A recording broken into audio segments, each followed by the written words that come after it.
Hi, I'm Stewart Spinks and welcome to episode 190 of my podcast, Beekeeping Short and Sweet. Sharing the adventures that don't always go to plan are sometimes the most helpful to others. Listen in for more of my truck troubles and the result of being an impulse buyer.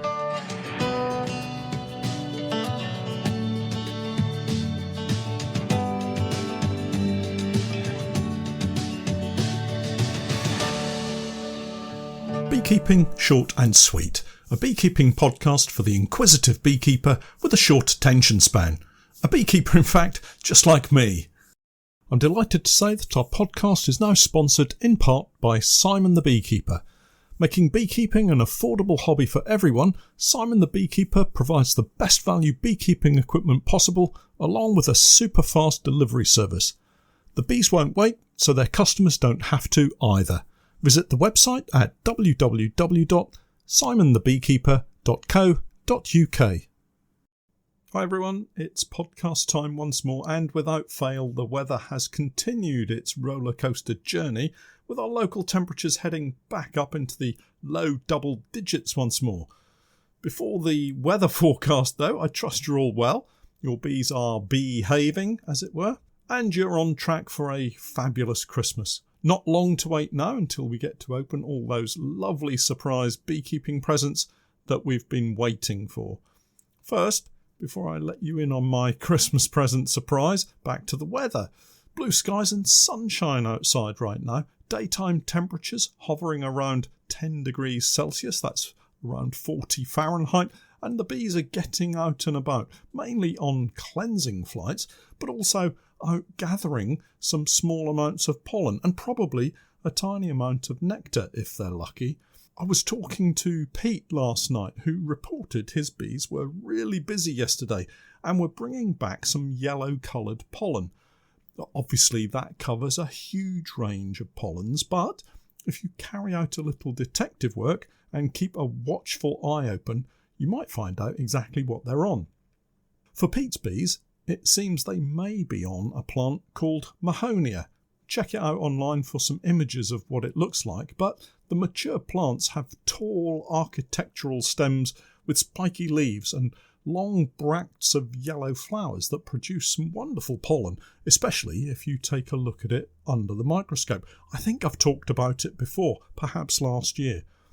There's bound to be some dropped at the entrance if they have plenty going into the hive, so grab a sample and check it out. You might be completely surprised by the identification, and it could be a completely different plant.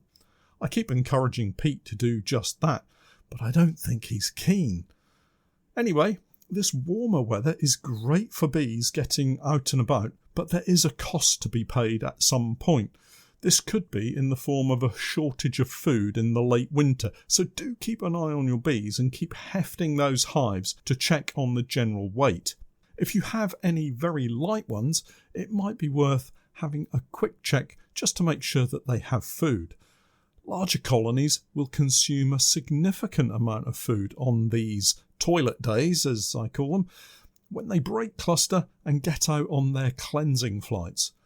All that energy used has to be paid for, and they will no doubt need to eat at some point to regain the energy that they've used to get out. It's not difficult to pop a bag of fondant on a colony to compensate, and it's certainly worth doing if you think your bees may be getting low on stores. It's a little early, to be honest, to be worrying about food shortages in our colonies, especially if you've fed the bees syrup in the late autumn. But all colonies vary, and some will eat their way through masses of food stores very quickly, while others will appear to hardly touch the food you've given them. A quick check will put your mind at ease. Just going back to the Christmas present surprise point that I mentioned a moment ago, if I don't mention it now, I'll forget I was going to say anything and I'll get distracted and then you'll never hear the story. Anyway, I don't know about you guys, but at some point around mid-November, the questions of Christmas presents are posed. What do you want for Christmas? And don't ask for beekeeping equipment. Well, that's the normal question anyway, which of course immediately confuses me, because what else is there to buy a beekeeper if not beekeeping equipment? Socks? a new best shirt that I'll perhaps wear at Christmas and then hide it away in the wardrobe for another 12 months. I've got pretty much all the gadgets that I want or can use, and I don't really have time for all the other hobbies that I'd like to keep doing, like fishing. I honestly just don't have the time, even over the winter months. So, in an attempt to meet the question somewhere halfway, I suggested several things, one being a nice super insulated cool box, which, although it could be used during the beekeeping season, could also, and I stress the word could also be used for picnics or trips to the beach.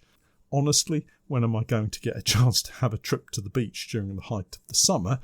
Anyway, that idea seemed to pass the first round of questioning. Next was what type or brand. Well, I do like kit that works well, and inevitably that costs a little more than the stuff you get at the local pound shop. Having said that, even I didn't think I could justify spending somewhere in excess of £350 on a cool box, so I had to downgrade my expectations a little, but ended up with a really nice looking selection that didn't cost a fortune. Fast forward to this last week and the conversation of what presents we might expect. I still hadn't bought anything, and to be honest, I'm a bit of a last minute shopper, life on the edge and all that. Anyway, the conversation about what I was going to get was kind of dismissed, and to be honest, I'd forgotten about the discussion of the cool box.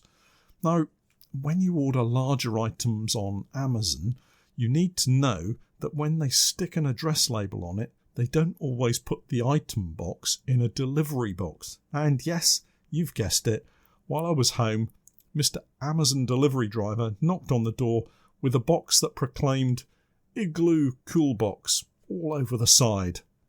No Christmas Day surprise for me then. No doubt you'll see it on a video at some point when we're at the height of the summer season, having a well-earned break, but that does seem a long way off at the moment. Then again, not really. So, onto my truck and trailer challenges. I mentioned last week I was off to get my new large trailer. I travelled all the way to deepest Wales. It's a long journey for a trailer, but we were going to visit friends as well, so it wasn't really much of a detour, just an extra 20 miles or so. To cut a very long story down a little, the collection of the trailer was uneventful. I would say it went without a hitch, but for those of you that know trailers will know you can't tow a trailer without a hitch, so there was at least one. Sorry about that, my poor attempt at a joke. Anyway, Sunday morning, journey home time. We had travelled about 50 miles, this being a 300-mile trip home or thereabouts, when I noticed the temperature gauge needle had climbed from its normal position, that is on a clock face somewhere around the 45-minute mark or 9 o'clock, all the way up to something close to 58 or 59 minutes. Not good, especially as we'd only really just started our journey. What followed was an 8-hour crawl back to Norwich instead of a 5 or 6 hour chilled out drive. It appears, from chatting to fellow bee farmers and other folk who know about vehicle mechanics and that kind of thing, that the thermostat isn't working properly. Apparently, this little bit of kit controls the flow of coolant that travels around the engine to keep it at a safe working temperature. It was such a stressy drive. Towing the trailer for the first time, any sort of uphill section of the road meant the temperature would skyrocket, and at each and every time this happened, I was waiting for a pipe to burst. Really stressful. It didn't happen though. Every time I thought we were done for, we would reach the top of the hill and go down the other side, which had a cooling effect on the engine and brought the temperature all the way back down to near normal. Sunday, here in the UK, was quite warm and dry, when what I really wanted was for cold rain. The cab heater fan was on full blast and very hot, trying to help cool things down. The cab was overheating, I was overheating, and at one point I found myself on the hard shoulder of the motorway, travelling at 20 miles an hour, attempting to limp to the nearest services to allow the engine to cool down again. We did in fact manage to limp all the way back to Norwich, in fact the fishing lakes where I intended to leave the trailer. Finally, I felt a little bit of relief, though to be honest that was to be short-lived. Arriving at the apiary in the dark, I decided, reasonably I thought, to straighten the truck and trailer before reversing it. I drove straight into a very soggy, boggy part of the fishing lakes and got stuck. Even with four-wheel drive, I couldn't get myself and the trailer out. I had no choice but to unhitch the trailer where it sat and return the following day to recover it. Honestly, by that time, I was too tired to care. Fortunately, the beekeeping gods that looked down on us felt that they had played enough tricks on me for one day, and the Ranger, in low 4x4 gear, just trundled out of the mud without any problem at all. There will be some pictures on the Patreon page soon to show you just how stuck I got. The next day, the fishery manager turned up with the dump truck that they use on site, hitched up the trailer and pulled it to safety without any trouble at all. That's another couple of jars I owe him. Thanks, Tony. The truck hopefully gets fixed tomorrow and we'll be back to normal. Now, right at the beginning of the podcast, I mentioned my habit of buying things on impulse. Well, the trailer falls into this category in part. Let me explain. Ford Rangers can tow up to 3.5 tonnes. Pretty impressive. So, when I saw this large trailer, it seemed exactly what I needed. Capacity of 3.5 tonnes gross weight.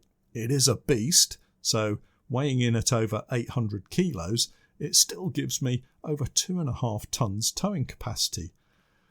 That is, of course, until you chat with your fellow bee farmers on your WhatsApp group, and I explain what's happened, and one of them says, "Are you sure your Ranger can pull that much? The older ones can only legally tow 2.5 tonnes. Have you ever had that sinking feeling? I grabbed my folder that contains all of my vehicle documents, and sure enough, the V5 shows I can only tow 2.8 tonnes. Somewhere I can hear a voice saying, "Make sure you do your homework, Stewart."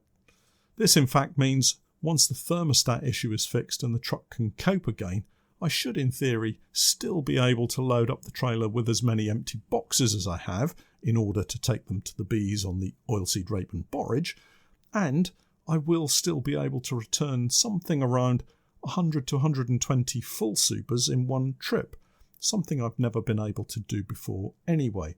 And indeed, how happy will I be if I get 120 full supers to bring back at one time? It will mean that the long-term plan is now to upgrade the truck to a newer version that is able to tow the full 3.5 tonnes, which will increase my efficiency further, and working smarter, as they say, is the name of the game.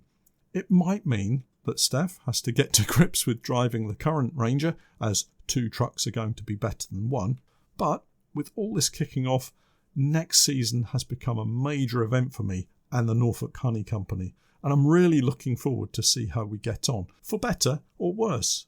Because at the end of the day, a lot of what we do next year will be very new to us, the development of the increase in number of colonies and how we manage them particularly, and so things are always going to challenge us. Before that though, we have all the usual repair and maintenance tasks to get on with, and I've got a number of honey orders to get out for delivery over this next weekend. This entails getting more honey into the appy melter to warm sufficiently back to a runny state so that I can get it through the strainer and into the settling tank, then through the bottling machine and into jars.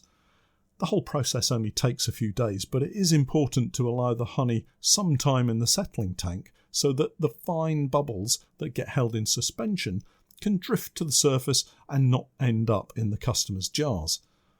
The production of set honey is more time consuming, as I have to wait for the honey to begin its granulation process before bottling. And of course, if left or forgotten, the granulation can go too far and then it's just not going to go anywhere. I think we'll be okay for the Christmas orders as far as stock in jars is concerned, but there will also be orders to come at the start of the new year, and I want to be ready for those too. Finally, if you're trying to think of a last-minute Christmas present to suggest to someone that they might buy for you, how about an annual subscription to my Patreon page? I've several different levels to suit everyone, and of course, it's a present that keeps giving throughout the year. Take a look at my Patreon page, www.patreon.com/Norfolk Honey, and all the details are there. Well, that's it for this week. One more podcast until Christmas. I'll catch up with you all again next week, but for now, I'm Stewart Spinks, and that was Beekeeping Short and Sweet.